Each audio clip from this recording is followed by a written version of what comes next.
Greetings, my friends. I want to thank you all for subscribing. I want to thank all of my channel members for supporting me in this endeavor to save pop culture. And if you are not subscribed, please consider supporting this channel. We need you. Thank you. My friends, the 5 horsemen of the Bob-pocalypse have clamped down on security at Lucasfilm. They roam the halls, sniffing out traitors, enforcing Bob Iger's will, and making life very uncomfortable for all the flying monkeys, the Kennedy loyalists that hold on, grimly waiting for the return of their mistress, the Wicked Witch of the Woke. According to some recent rumors from Sparrow, however, the flying monkeys will have to wait a long time for Kennedy's return.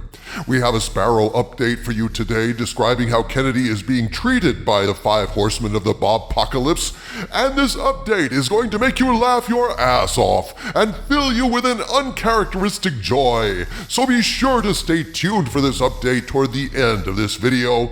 But before I go into all of that, I got a surprise visit from an old friend, a source with some serious ties to higher-ups at Lucasfilm and some allegations that will make your eyebrows shoot up clear into your hairline about how George Lucas and Jon Favreau really feel about Kennedy, and some confirmation of rumors previously reported on this channel about the tumult behind the scenes at Lucasfilm. This is kind of a big video, folks, so buckle up and get ready. At this point, I must state that what I'm about to share with you is information provided to me by sources claiming knowledge of the situation at Lucasfilm and Disney, but since I cannot personally verify this information, I am presenting this as unverified rumor, and I ask you to please take it with a grain of salt. Man, you are really over the target these days, Doomcock. The amount of flack you've taken on from these rumors seem to suggest there's something to them. Yes, Harvey Cthulhu, very odd indeed. The flack generally means you're over the target, and yet I always question my sources. I always check myself. I always compare rumors to other rumors, to known facts, trying to find discrepancies or proof one way or another. One of the ways I do this is asking one source about data coming from another source. Can they confirm or deny what I'm hearing? This is how I check on what I'm reporting, and course correct if need be. Well, my friends, yesterday I heard from an old source of mine claiming to have strong ties to Lucasfilm and some high-level access. I was surprised because I hadn't heard from this source in quite some time, but what they had to say was most intriguing. And even more intriguing were the answers to my follow-up questions, answers that confirm that I and my ally Kamran are more or less on the right track with the rumors we reported. Here is what the source initially said, quote, "I know I've been very quiet lately, but I have news, big news," unquote. At this point, this source told me how they came by this information, but I must omit this part because then they'd be busted. Let's just say this information allegedly came as straight from the horse's mouth as possible. I can say no more about that. And I will alter this narrative a bit just to protect the source, but I won't distort any of the actual information, just the method by which it was obtained. The source continues, quote, "I just learned that George and John are so very unhappy with KK. Apparently she did George wrong. She was supposed to push forward a traditional Star Wars script of the continuing story of Luke Skywalker. What she did was turn on everyone who had helped her on the way," unquote. At this point, I will say that the following comes either straight from Jon Favreau himself or someone immediately adjacent to Jon Favreau. Apparently, he spoke about the ongoing war with KK, and this is allegedly what he said, quote, "It is true that he had to back off from what he was doing to get KK removed. He said that if he had pushed any harder, he would have been fired. He had prior knowledge of what was happening with Iger and was told to let him, Iger, deal with it. I hope this helps," unquote. Helps. This is confirmation of what fans have been piecing together for years. A Rosetta Stone that essentially verifies years of rumors and reportage. Indeed, Skull of Calderon. Immediately I saw an opportunity and I seized it. At this point, I decided to take advantage of the contact and ask my source, could they verify or debunk the stuff I and Kamran Pasha have been reporting about Iger going after Kennedy, and all the changes at Lucasfilm. I'm interested in knowing anything that confirms or denies the rumors. This is something I try to do whenever the chance arises, and if a source has this level of information, it's a great opportunity to check and see if I'm on the right track or not. To my surprise, my source was able to confirm a lot more than that. This is the follow-up I received to my inquiry. Quote, I can confirm KK's contract has a no-cause clause in it. However, it does have a morality clause and a Disney image clause, which is to say acting in a manner inconsistent with Disney corporate image rules or getting caught doing anything illegal can be cause for termination of contract with prejudice, meaning no severance, exit package, and termination of royalties. George did put that clause in, but it was supposed to have a 10-year limit. KK's contract negotiations have kept it alive much longer.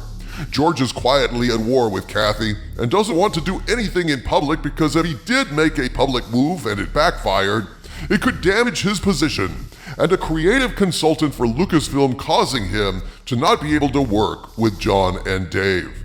That being said, John and Dave were told to back off any maneuvering by Iger himself.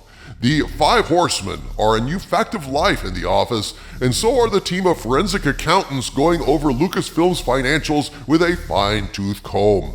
No one is completely sure what they are looking for, but it is said they all feel like they are living under the axe, just waiting for it to fall. That's all I have right now. I'm keeping an ear out for anything else. Keep up the good work. Unquote. What madness to have a clause where you cannot be terminated for cause. It explains why Kennedy has held on to her job for so long despite ample cause to be rid of her. At least George expected that clause to terminate in 10 years, but still, sheer madness and a recipe for financial ruin and franchise destruction. But a Disney image clause, eh? That makes sense. A corporation would want to protect itself and its public image. Of course, Disney's public image at this point is so damaged, with the whole Reimagine Tomorrow scandal leaked by Christopher Rufo about the company officially sanctioning the inclusion of LGBTQ plus propaganda in children's programming to insert queerness at every opportunity in furtherance of their not-at-all-secret gay agenda. Yeah, Disney image already pre-fucked there, dude. Yes, indeed, Harvey. Rufo didn't even need to investigate this bit of jaw-dropping agenda outside the bibbidi-bobbidi boutique at one of the Disney parks. You just needed a cell phone to see the agenda at work. Disney's image is not what it once was, sadly. And yet, the Morals Clause and the Disney Image Clause are tools that Iger can use to pry her out of her president's chair, if he can find the right evidence, that is. Oh, yes, indeed, my friend. Evidence of a crime, of a conspiracy. These would allegedly, under the contract, be justification for terminating Kennedy as Lucasfilm president. And the current rumors coming from the source codenamed Sparrow seem to suggest that the 5 horsemen of the Bobpocalypse have found what they're looking for, which is why Kennedy is reportedly out of the office on what is characterized as an extended leave of 18 months. Which is allegedly how much time she has left on her contract, which would suggest she ain't coming back again no more. For more on that, we have an update from the Lucasfilm insider codenamed Sparrow, courtesy of my friend Cameron, and this is what he posted on his Patreon. Quote, our Lucasfilm insider Sparrow revealed that Kathleen Kennedy had to ask for permission to come back into the Lucasfilm office today and was denied. Kennedy was apparently shocked that the Nazgul won't let her back on the premises, even with a minder to keep an eye on her.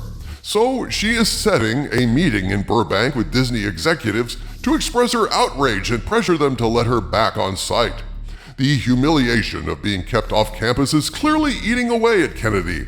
No word as to whether Kathy will meet with Disney CEO Bob Iger when she goes to Burbank, but I have a sneaking suspicion that his calendar will be too full to sit down with the alleged president of Lucasfilm. Unquote. If I were Iger, I wouldn't miss the chance to sit down with an outraged Kathleen Kennedy and enjoy watching a metaphorically twist in the proverbial corporate wind, living out the scenario presented by Coldplay and their song, I Used to Rule the World. Sweeping the streets you used to own? Not yet, but I suspect there's a broom with her name on it in the future. Or a coffee maker. Don't forget about the coffee, dude. Good points, my friends. Very good points. Well, gang, there's more, but time grows short and I will save the rest for another video. Suffice it to say, if these sources are correct, and I keep getting more and more confirmation that they are, strange things are afoot at the Circle KK. From the center of the earth, this is Dictor Van Doomcock bidding you all, my friends, stay angry.